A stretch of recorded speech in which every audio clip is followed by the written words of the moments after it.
नबी पाक सल्लल्लाहु अलैहि वसल्लम दूसरे बच्चों की तरह खेलते तो थे मगर बुतों के करीब कभी नहीं जाते थे। जब बाकी बच्चे बुतों के सामने खेलते, कभी उनकी पूजा की नकल करते तो आप खामोशी से अलग हट जाते। एक दिन बीबी आमिना रहमतुल्लाह अलैहा ने देखा कि कुछ बच्चे काबा के पास खेल रहे हैं और अपने नन्हे हाथों से बुतों को छू रहे हैं, लेकिन मोहम्मद सल्लल्लाहु अलैहि वसल्लम थोड़ी दूर खड़े आसमान की ओर देख रहे थे। बीबी आमिना रहमतुल्लाह अलैहा ने हैरानी से पूछा, बेटा मोहम्मद, तुम उनके साथ क्यों नहीं खेलते? हुजूर सल्लल्लाहु अलैहि वसल्लम ने मासूम अंदाज में जवाब दिया, अम्मा, ये तो पत्थर हैं, न ये सुनते हैं न देखते हैं, मुझे इनमें कुछ भी नजर नहीं आता। ये सुनकर बीबी आमिना रहमतुल्लाह अलैहा की आंखें नम हो गईं। उन्होंने बेटे को सीने से लगाया और उनके दिल में और पुख्ता यकीन बैठ गया कि यह बच्चा अल्लाह की तरफ से भेजी गई खास अमानत है।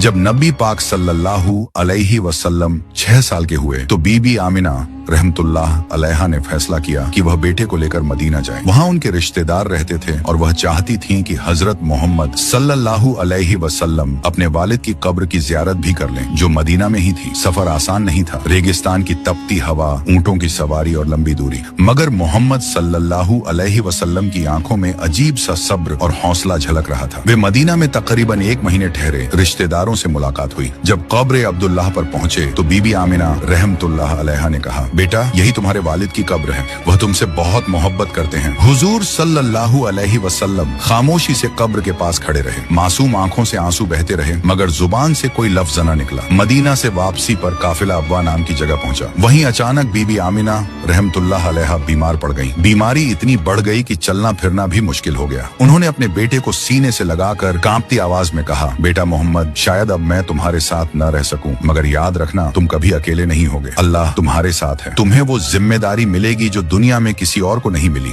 6 साल के हुजूर पाक सल्लल्लाहु अलैहि वसल्लम की आंखों से आंसू बह रहे थे, लेकिन चेहरा सुकून में डूबा हुआ था। कुछ ही देर बाद बीबी आमिना रहमतुल्लाह अलैहा की रूह जन्नत की ओर परवाज कर गई। हुजूर सल्लल्लाहु अलैहि वसल्लम की आंखों से आंसू थम नहीं रहे थे। काफिले वालों ने उन्हें वापस मक्का पहुंचाकर दादा हजरत अब्दुल मुत्तलिब के हवाले कर दिया। जब हजरत अब्दुल मुत्तलिब को पता चला कि बहू बीबी आमिना रहमतुल्लाह अलैहा भी दुनिया से रुखसत हो गई है, तो उनकी आंखें भी भर आईं। उन्होंने नन्हे मोहम्मद सल्लल्लाहु अलैहि वसल्लम को अपनी गोद में लिया और कहा, बेटा, यह तुम्हारे रब की आजमाइश है, इससे कभी घबराना मत। तुम्हारा दादा जिंदा है और मुझे यकीन है कि तुम्हारा रब हर लम्हा तुम्हारा सहारा बनेगा। इसके बाद हजरत अब्दुल मुत्तलिब ने मोहम्मद सल्लल्लाहु अलैहि वसल्लम को अपनी जान से भी ज्यादा चाहना शुरू कर दिया। आगे की कहानी के लिए पार्ट 7 जरूर देखिए।